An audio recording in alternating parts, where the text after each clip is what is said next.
गडचिरोलीमधील सर्पदंश मृत्यूच्या प्रकरणी चौकशीसाठी विशेष पथकाची नेमणूक। आश्रमशाळेमधील 3 विद्यार्थिनींना सर्पदंश झाला होता, त्यामुळे त्यांचा मृत्यू झालाय।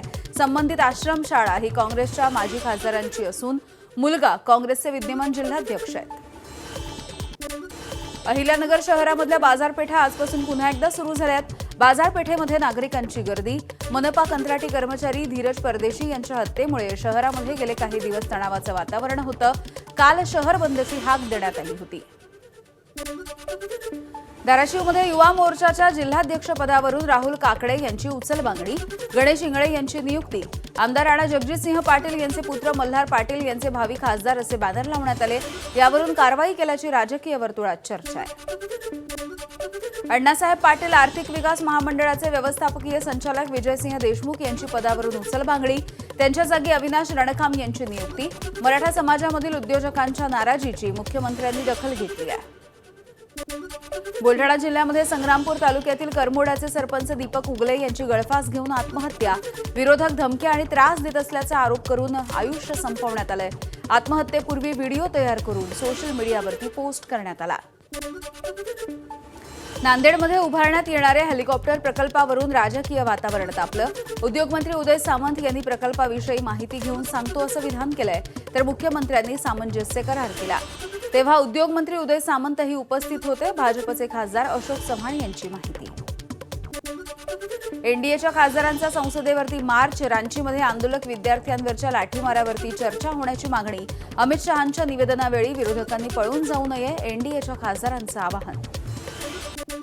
महापालिकेच्या वृक्षारोपण कार्यक्रमामध्ये जळगावचे पालकमंत्री म्हणून गिरीश महाजन यांचा उल्लेख आहे। चूक लक्षात येताच फलक हटवला, तर गुलाबराव पाटील हेच जळगावचे पालकमंत्री गिरीश महाजन यांचं स्पष्टीकरण। बुलढाण्यामध्ये काँग्रेसला मोठा धक्का। चिखलीचे काँग्रेसचे माजी आमदार आणि काँग्रेसचे माजी जिल्हाध्यक्ष राहुल बोदरे हे भाजपच्या वाटेवरती आहेत। लवकरच भाजपमध्ये पक्षप्रवेश होणार असल्याची माहिती। कोल्हापूर जिल्हा बँकेच्या निवडणुकीचं बिगुल वाजलंय। ठराव दाखल करण्यासाठी आजपासून 9 सप्टेंबरपर्यंतची मुदत आहे। 15 डिसेंबर रोजी जिल्हा बँकेसाठी मतदान होण्याची शक्यता आहे। खडकवासला धरणाचा गाळ काढावा, तसंच पाणलोट क्षेत्राचं पुनरुज्जीवन करावं, खासदार मेधा कुलकर्णी यांची राज्यसभेत मागणी।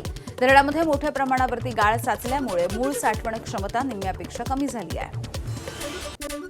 साताऱ्याच्या कराडमध्ये मनोज जरांगेंच्या स्वागताचे बॅनर फाडण्यात आले। मराठा समाज आक्रमक झालेला आहे, यामुळे मल्हारपेठ पंढरपूर रस्त्यावरती मराठा समाजानं रास्ता रोको केला।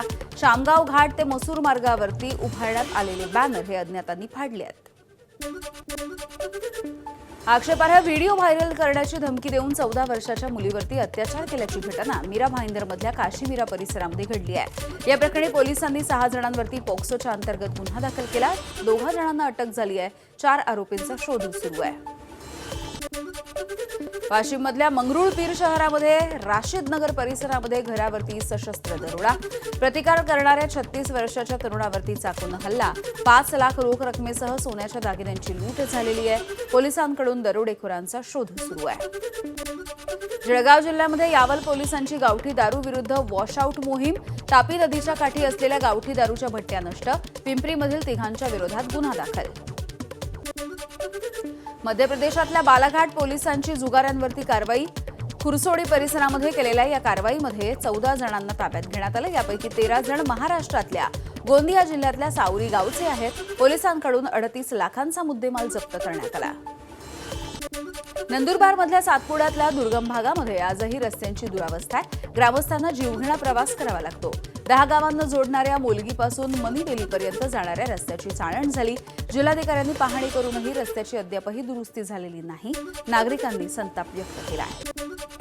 नाशिकमध्ये कुंभमेळ्याच्या पार्श्वभूमीवरती रस्त्यांची कामं सुरू आहेत, मात्र अनेक ठिकाणी कामं अर्धवट आहेत। तसंच रस्त्यांवरती अनेक ठिकाणी खड्डे पडले। या सगळ्याचा शहरामधल्या वाहतुकीवरती परिणाम होतोय आणि सिटी लिंकच्या 200 फेऱ्या रद्द झाल्या आहेत।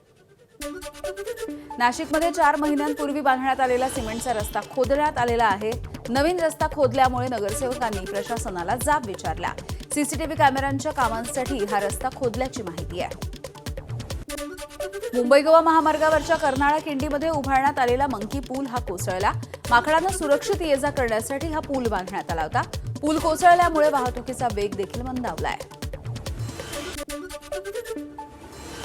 निकृष्ट दर्जाच्या बियाणांमुळे वांग्याचं उत्पादन घटलं. धुळ्याच्या शिंदखेड्यामधील अमराळे गावच्या शेतकऱ्याचा आरोप आहे. पीक काढणीला आल्याच्या नंतर वांग्याचा दर्जा खराब असल्याचं निदर्शनास आलं. संबंधित कंपनीच्या बियाणांची चौकशी करण्याची मागणी. मराठवाड्यामध्ये सोयाबीन पिकावरती क्लोरोसिस आणि येलो मोझॅक या रोगाचा प्रादुर्भाव. शेतकरी चिंतेत आहेत. शेतकऱ्यांनी घाबरून न जाता योग्य त्या उपाययोजना करण्याचे कृषी विद्यापीठामधल्या तज्ज्ञांचा सल्ला. पुण्याच्या इंदापूर आणि भिगवणमधील मासळी बाजार 3 दिवस बंद राहील. उजनी धरणामधील मासेमारीच्या टेंडर प्रक्रियेला स्थानिक मच्छीमारांनी विरोध केलाय. तर सोलापूरमधील जेऊर, कंदर, टेंभुर्णी यासह इतर मासळी बाजार देखील बंद होईल. चंद्रपूरच्या गोंडपिंपरीमधील प्रस्तावित एमआयडीसीच्या जमीन अधिग्रहणाला शेतकऱ्यांनी विरोध केला. 15 ऑगस्टला जेल भरो आंदोलन करण्याचा इशारा. 13 गावामधील शेतकऱ्यांचे मुख्यमंत्री फडणवीसांना पत्र. राज्यामधल्या 8 शासकीय रुग्णालयामधील एमआरआय आणि 40 रुग्णालयामधील सीटी स्कॅनचं सेंटर बंद आहे. एमआरआय आणि सीटी स्कॅनची सेवा पुरवणाऱ्या कंपनीचं राज्य सरकारने 80 कोटी रुपये थकवले.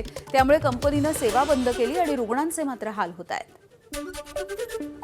अजिंठा लेण्यांच्या पाठोपाठ आता जागतिक वारसा स्थळ असलेल्या वेरूळ लेण्यांमध्ये देखील पावसाचं पाणी पाझरतंय. लेणी क्रमांक 32, 21 आणि 22 या लेण्यांमध्ये पाण्याची गळती सुरू आहे. लेणी क्रमांक 32 ही जैन धर्मामधील इंद्रसभा म्हणून ओळखली जाते.